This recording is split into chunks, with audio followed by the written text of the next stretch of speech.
Welcome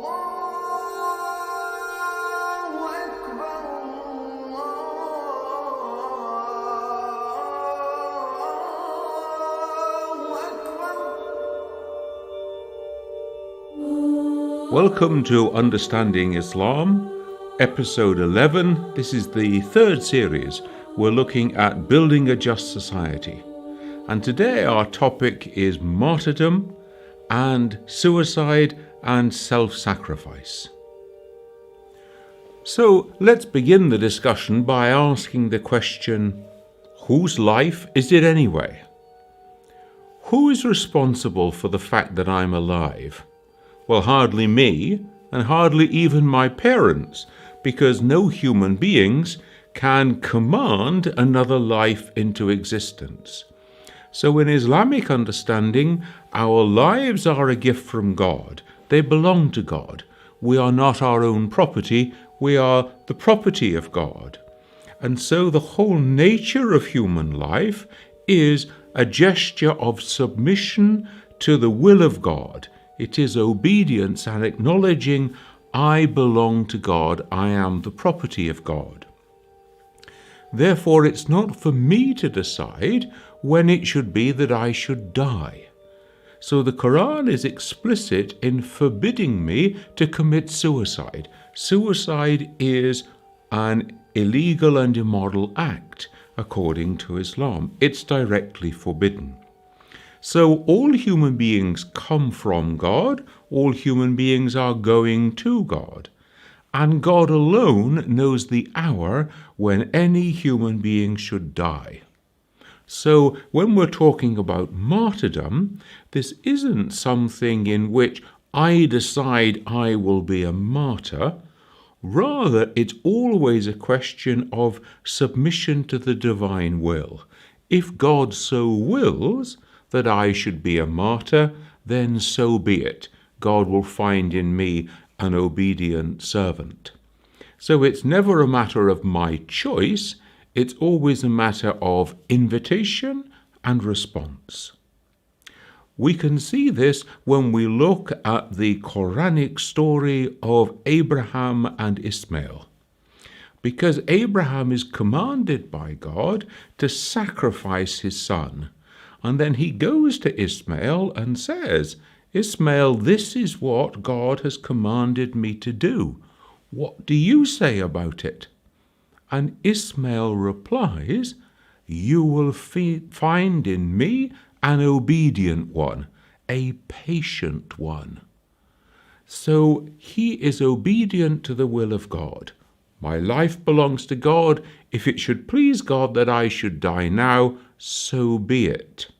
This idea of martyrdom, which is, if you like, a public witness to our obedience, to our submission to God, to our refusal to give way to anything other than God, is not just confined to Islam. It's there in many different religious traditions. We see it also in Judaism. Let's just take two examples. In the 2nd century before the time of Jesus, the Jews were under Roman occupation, and the Romans were trying to force them to commit acts of idolatry. They had turned the Jewish temple into a temple of idolatry, and they were trying to force people to offer sacrifices to the idols. And there was a revolt led by the family of the Maccabees, who preferred to die as martyrs, to be brutally killed by the Romans, rather than to defile the temple of God, to go against the direct teaching of God that you should worship God alone. Death was preferable to this kind of disobedience, to this kind of false witness. And one of them, I remember especially, the story tells us that he says, I am a man of advanced years. For the sake of a few years more, I should perform this act and set a bad example to all the young people who should follow. So always we see the idea of martyrdom being associated with witness and good example. In another episode in Jewish history, and now we're talking about around 70 years after the time of Jesus, there was again a Roman army that came to Jerusalem, that destroyed the temple and was driving the Jews from that place. And a group of zealots, people who were very strong and firm in the piety of their faith, took a last stand on a mountain rock called Masada. There they were being surrounded, laid siege by the Romans, and they preferred to die at their own hands rather than to be forced by the Romans to perform idolatrous acts. In the Christian tradition as well, in the early centuries after Jesus, there were persecution of Christians by the Roman authorities. They did not want them to be following this foreign religion, as they said. Instead, they wanted them to observe the cult of the divine emperor and to offer sacrifices to the emperor.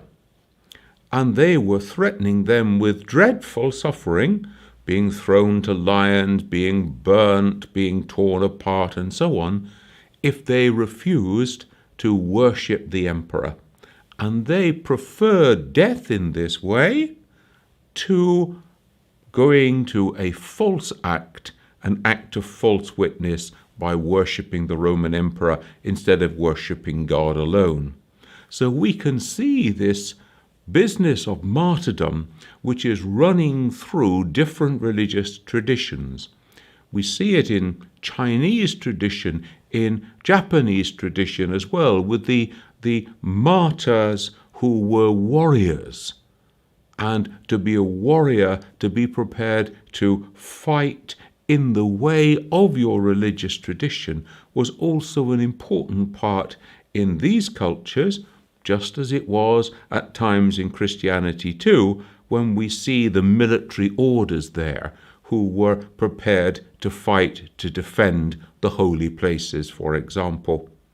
We can even see this kind of determination to set an example by good witness instead of bad in the instance of hunger strikers in the world today. When we look at the Arabic term shaheed in the Quran, we see that there are three levels of meaning there. One is simply as a witness to a contract, a witness in court. In one place we're told that God is the witness. God is the witness of everything that happens within creation. And then there is another use of the term in which it takes on more this dual meaning of witness and martyr. So that is bearing witness to the truth, to faith, through one's life, surrendering one's life to God. And there are different places in the Quran that speak about someone who loses their life for the sake of God or in the way of God. We're told that they are not dead, but they are alive, that their sins are forgiven, that they will be rewarded for this action, and that they will go to paradise. So these verses are there in the Quran, and then that is developed in the Islamic tradition, augmented by hadith and so on, so that we begin to see that the martyr is one who is accorded these honors by God, that they do not experience life in the grave or barzakh, but rather they go to paradise straight away with God, and therefore they are alive and they are not dead. And then at the resurrection, their souls are reunited with their bodies, and in their bodily form then they will enter into paradise along with everyone else, where they will receive the crown of glory, and they will have a place of great honor within paradise, where they will be awaited, attended by sexual companions, and where they will be given by God the invitation to intercede for other people, especially to intercede for members of their family. So we begin to get the link between being a martyr and, by God's grace, being invited to intercede for others. The Islamic tradition divides martyrs into two groups. They're called martyrs in this world and the next, and martyrs in the next world only. So let's look at the first group first of all. Now, different schools of Islam will define these things slightly differently, so we're just going to take a general broad picture today. Who then are those who are martyrs in this world and the next? Generally, these are seen to be battlefield martyrs, those who lose their lives on the field of battle, generally when they are fighting against injustice, against unbelievers, against tyranny. So to lose one's life on the field of battle is the key criteria. Such battlefield martyrs, let's call them, are accorded certain special privileges after the time of their death. Three things do not take place. First of all, the body is not washed. Now, this is the normal practice before somebody is prepared for burial, and it is partly to do as a sign of washing away impurities from the body of the deceased person. But of course, the martyr is someone who's had all their sins washed away by their martyrdom, by losing their life in this way.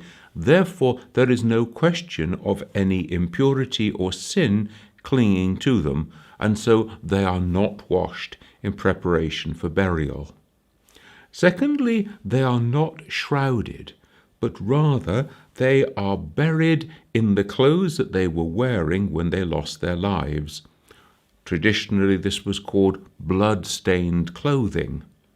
And indeed, on the day of resurrection, when they will be reunited with their bodies, this was held to be a kind of badge of honor, that they would be recognized as martyrs on the day of resurrection.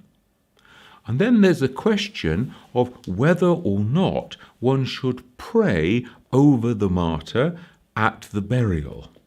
And here the schools of Islam vary. Some will say, no, you shouldn't, for two reasons. First of all, this martyr is not dead but is alive. And secondly, that prayers over the dead body are to do with asking for God's mercy and forgiveness for this person. Well, they're not in need of God's mercy and forgiveness because all their sins have been washed away by the shedding of their blood. And then others will say, oh yes, there should be prayers over the dead martyr at their burial, because every human being stands in need of the mercy and forgiveness of God. It's not unusual in the Islamic history to find mothers who are presented with sometimes, the body of their dead martyr son, perhaps daughter, and who command that there should be no mourning, but there should only be gratitude, because God has invited their beloved child to this highest, this greatest honor of being a martyr, being one who endured unto death and gave their life in the way of God. So we can see that this is a very high dignity within the Islamic tradition. The second group, those who are martyrs in the next world only, are those who, in various ways in their life, not necessarily through battle, submit their lives so totally in obedience to God that their life is forfeit in the process. Now, this group of martyrs are not accorded any special burial rites. They are washed and shrouded and prayed over in the same way as all other people. There's a much wider group of people who are included under this heading of martyrs in the next world only. They include people who die of their wounds in fighting and those who are worn out by fighting. But they include also those who die rather than renounce their faith. So the first martyr that we have in the Muslim tradition is a woman in the early years of Mecca called Sumayya, and she was killed by her family because she had converted to Islam, and obviously they didn't like that. So she was the first one to die for her faith. But also people can become martyrs in this way through losing their life fighting off criminals, for example, or who were murdered when they're going about the business of God. So they lose their life in the way of God. But also people who die during times of plague, mothers who die during childbirth, and then travellers, those who die when they are on their way to make the pilgrimage of the Hajj, those who die when they journey in search of knowledge. These also are accorded the title of martyr here.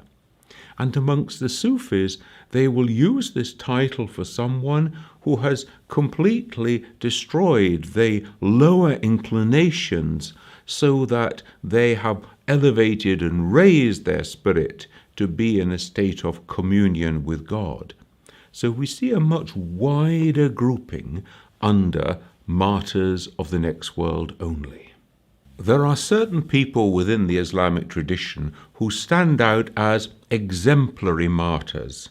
Hamza, for example, the uncle of the Prophet, who was killed in the Battle of Uhud, and then Hind comes and cuts out and eats his liver. He is regarded as being one of the ideal or one of the exemplary martyrs. Imam Hussein, the grandson of the Prophet, who dies with his companions in 680 on the field of Karbala. In fact, in the Shia tradition, all of the first 11 Imams, all met a martyr's death. So we can see that this ideal runs through Islamic history.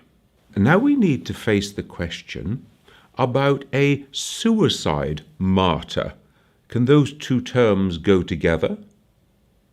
Well, let's ask first of all about the causality of the death of the martyr.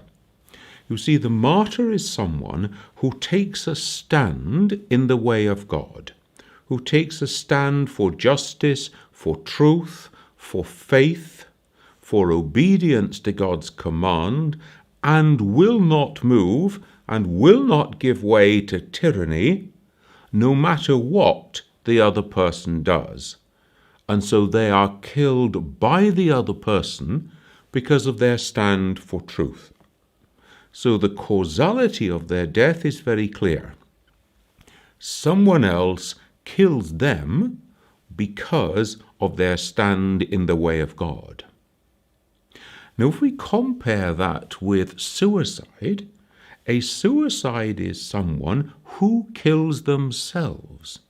So they take to themselves, they usurp, we can say, that right of God to determine when their life should end. Suicide, as we know, is forbidden explicitly in the Quran. When we think about a suicide bomber, such a person is not only killing themselves, but they are also doing it in such a way as to bring about terror, suffering, death, destruction to other people. This is indiscriminate killing. This also is forbidden by the Islamic rules of engagement. Some Muslim scholars have gone so far as to say that someone who takes their own life in this way, with this intention, dies in a state of ultimate rebellion before God, because they deliberately take their own life without giving themselves one moment in which they could repent. It's interesting to notice that out of all the figures out of the Hebrew Bible who are mentioned in the Quran and in the Islamic tradition, one person who isn't mentioned is Samson. Now, Samson is a figure in the Hebrew Bible, one of the judges or the leaders of the people, who actually brings about the death of his enemies by bringing about his own death too. He is taken to the temple of the idol worshippers, and he is a man of great strength and pushes down the pillars that support the temple, kills his enemies, and kills himself too. This person is never mentioned in the Quran or in the Islamic tradition. Now, this understanding then of a suicide bomber as opposed to a martyr has meant that within the worldwide Muslim community in 2004, a major declaration was signed called the Amman Message that made it very clear that such actions are not part of the Islamic tradition. They are outside the way of Islam because they are going against the will of God, the command of God, the guidance of the Quran. Nowhere within the Quran or in the time of the Prophet do we hear of him sending out a suicide mission. Now we need to ask another question.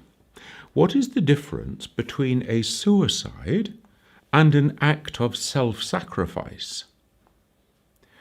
Now, this not only depends on the external nature of the act, but also it depends on the inner intention, the niyyah of the individual. Now, God alone can judge the inner intention of the individual, but we can see that this is much more complex than it at first appears. Take the case, for example, of a mother with her children, and they are attacked, they come under fire, and she puts herself into the line of fire and is killed in order to save her children. Or a grenade is thrown, and she dives over the grenade to absorb the blast with her own body to save the life of her children. Well, would we call this suicide, or would we call this an act of self-sacrifice? If we take another example, we can think of an injured soldier who says to his comrades, "Leave me here. You'll never get away if you have to take me with you. You try and escape. I will give you covering fire for as long as I am able before they get me." Well, we know he knows that he is going to be killed in that process. Is that an act of noble sacrifice, or is that an act of suicide?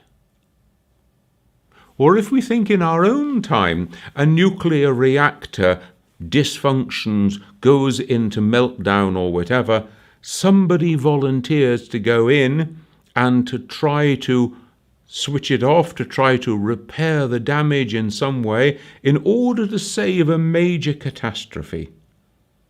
It is death to go in that way. But is that an act of suicide, or is that an act of a very different quality? We can think of someone who tackles a suicide bomber, for example. We had a recent case in Pakistan, somebody who tackles them and dies in the process. Well, is that an act of noble self-sacrifice? It is only in the last period of time, with the development of what we're calling the Al-Qaeda tendency, this group of people who have actually turned a suicide attack into a preferred weapon. This is the exception, this is the extreme position, which is not supported by mainstream Islam. Join me again next week when we'll be looking in the final part of this series at inviting people to the way of Islam. And don't forget that you can download the article that goes with each of these programs from my own website. I look forward to seeing you then.